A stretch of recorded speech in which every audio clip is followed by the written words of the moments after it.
Hey guys, it's Vampire Mike from Sega CD Universe. Gonna do a quick, maybe not so quick, Blu-ray pickups video. Just gonna show off a lot of stuff I got and go over a little bit of what each movie's about.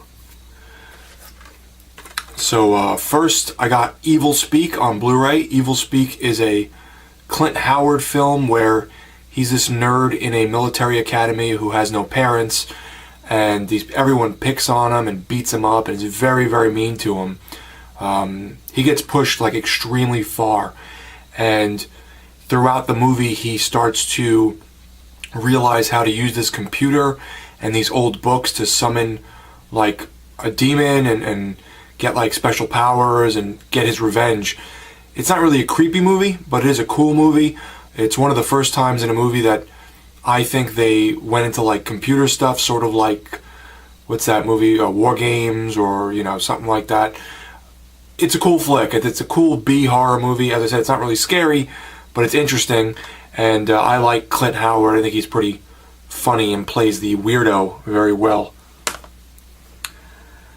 I also picked up Prince of Darkness, which is a John Carpenter film that's pretty slow, but has really grown on me over a few viewings.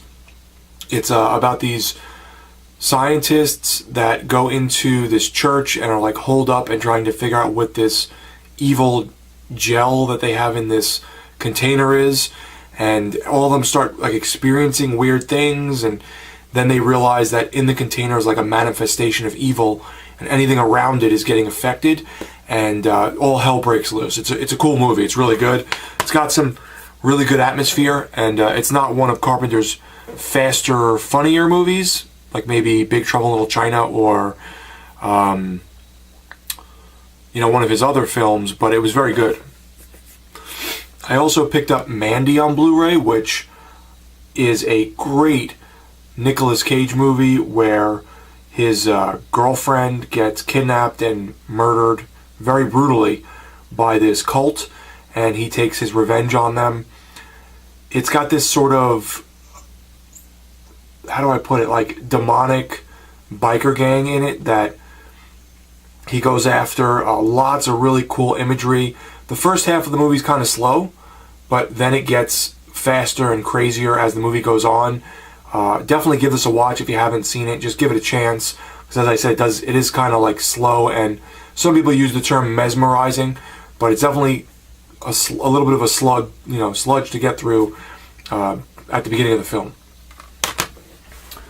I also picked up From Beyond. So this is a Stuart Gordon movie who did Reanimator. This one's really cool. I liked Reanimator. It grew on me a lot after a couple watches, but I may like this one a little more. This is Barbara Crampton and Jeffrey Combs again, and he gets like, he's a scientist and he's in this building and they're doing all these experiments, and they open up a portal and these demons are coming out or whatnot, and they're also like affecting them, sort of like Prince of Darkness, I guess, but faster, more of an upbeat film.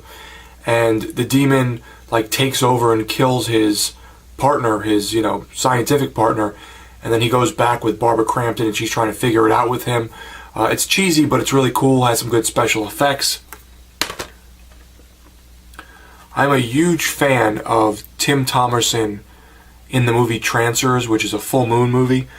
Full Moon has put out a lot of stuff like Castle Freak and Pit and the Pendulum, and Puppet Master is probably their most famous subspecies.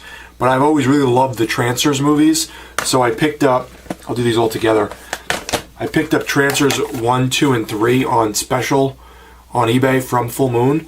These came out to like $4 a piece shipped, which is unheard of. They're usually like $10 each, maybe 15. So this was a great deal for all three films.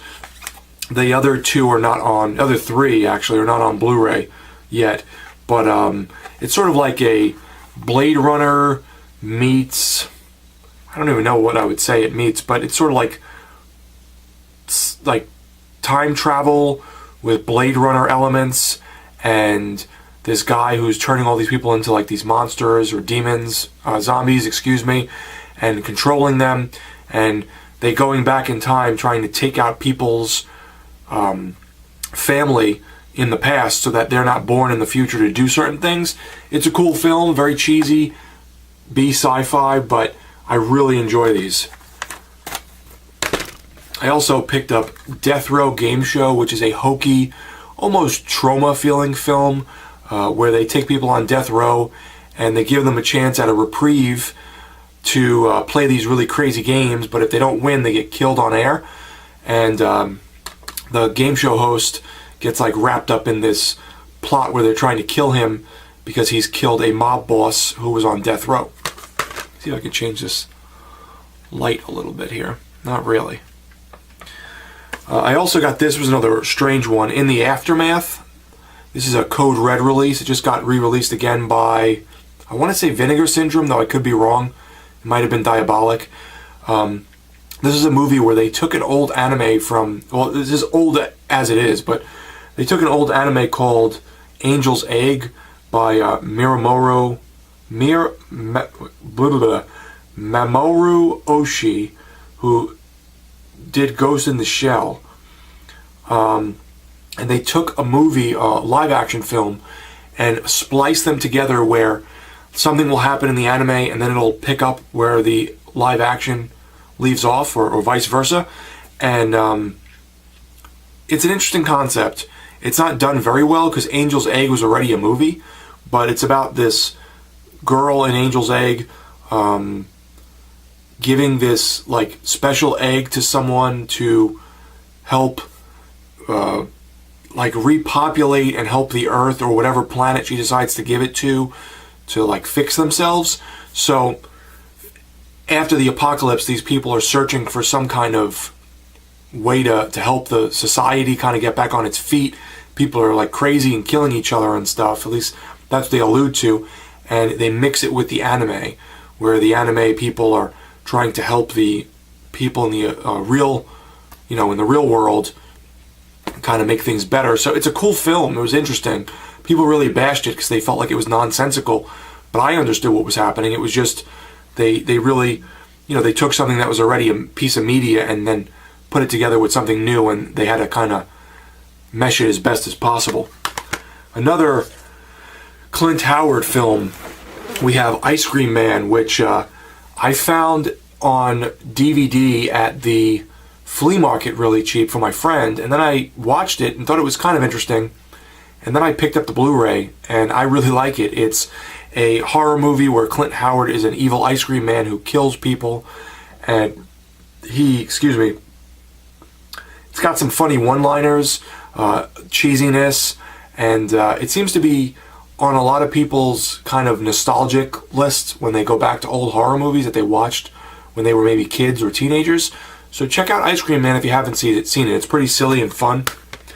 I also picked up the sequels to Reanimator because I already own Reanimator, Bride and Beyond Reanimator. These were pretty good. I liked Bride better than Beyond from what I remember, but these are the region-free UK Blu-ray releases made by Umbrella. Picked this up for a pretty good deal on eBay. I also picked up one that I found at the flea market but didn't buy on DVD for anyone, and that is Evil Ed. This is a weird movie about this guy who is very meek and mild-mannered, and he goes to a movie company that does horror films, and he's editing them, and he starts getting like sick and crazy from them, over like all the crazy violence over and over from working with it and seeing it, and he starts flipping out and killing people. The movie was filmed with no audio, or at least the voices, and then they overdubbed it later with English voices, so it's even weirder in that regard because they're Swedish, I think, and you can correct me if I'm wrong, but they're speaking English, like their mouths are moving in English, but then the voices are different. So it matches, but it's just strange. Check out Evil Ed if you haven't seen it. It's very good. For, cheesy B horror weirdness, I'm not talking, you're not going to find some grade A, Academy Award winning film.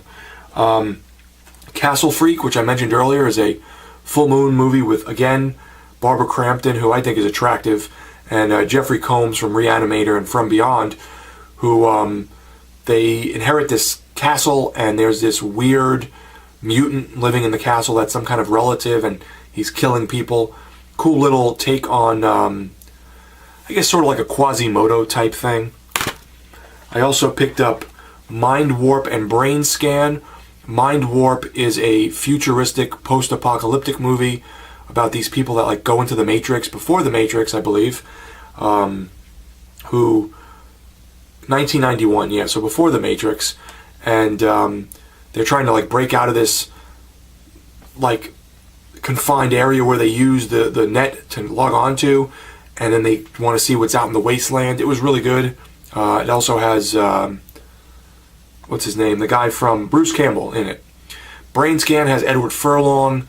It's a really great science fiction movie. It's kind of cheesy, about him getting these new virtual reality video games, and they start blending whether it's real or virtual reality, and people are dying in real life because they got killed in the game, and he's trying to figure out why, and he thinks it's him. Really cool movie, good villain. Check out Brain Scan if you like movies like arcade, cheesy sci-fi video game movies.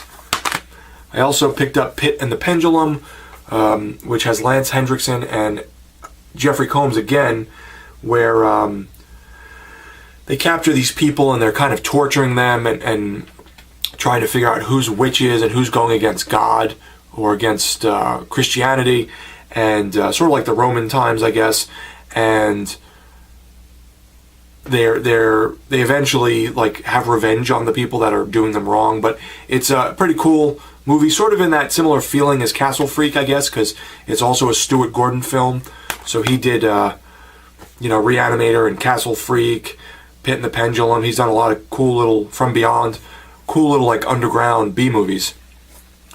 This is a German release, Split Second. It's a sort of Blade Runner meets Alien with Rutger Hauer. I may have mentioned getting this in another video, so hopefully I didn't, but this is a fun, like, cyberpunk film where everything is underwater and they're trying to chase down this, like, alien that's killing people. Waxwork 1 and 2, which I watched recently on, I believe it was Amazon Prime and Tubi. It's this movie about, like a cheesy movie with the guy from Gremlins, where him and his friends go into a waxwork museum and they interact with the sculptures, and the sculptures bring them into their world and then kill them or make them a part of the museum. So there's like a mummy sculpture, there's something with the werewolf, and there's like one with Billy the Kid. So it's got a cheesiness to it, but it is fun. I thought these were cool little flicks. And then finally, Slumber Party Massacre, which is about this guy that's stalking and killing these women from high school at a slumber party. Really, violent. The killer's pretty cool and creepy. They made 2 sequels that were pretty good, but this was my favorite out of the 3 from what I recall. I at least saw 2. I think I saw 3. But it's kind of an under-the-radar horror movie that isn't really talked about as much as, things like The Burning or Jason or Freddy. But Slumber Party Massacre is pretty fun. If you like things like Hollywood Chainsaw Hookers, I would probably recommend this, or Madman, The Prowler. This was cool. I like this one better than some of those. But so yeah, I got a lot of movies in a short period of time. Let me know if you guys have seen any of these, or if you like any of them, or if they sounded interesting and you're going to go out and check them out. Thanks guys for watching. It's Vampire Mike from Sega CD Universe. Be good. Well guys, it seems I ended the video a little too abruptly. I did want to mention I also picked up Slaughterhouse, which is a sort of Motel Hell-like, tiny bit like Texas Chainsaw Massacre movie. This was released by Vinegar Syndrome. It's about this father who owns a butcher. The very beginning of the film kind of bothers me because it shows a couple pigs getting shocked and slaughtered, for real. So that was a little unsettling. But once you get past that, it's a pretty cool movie about this dad and his slow son who sounds and acts like a fat pig, and people are trying to buy his butcher out from under him and get it taken away from him because he hasn't paid his taxes or something. So the sheriff's involved and like the local government or whatever, and he lets his son loose on them, so to speak, and he just starts killing anyone who comes to the butcher Slaughterhouse, excuse me. So it's a pretty cool film, and it's got a little bit of a comedic timing to it. As I said, something like Motel Hell, but just the beginning just rubbed me wrong a little. But otherwise, if you can fast forward, it was a pretty fun little horror movie. So now I'm really going. Thanks, guys, for watching again. It's Vampire Mike from Sega CD Universe. Be good.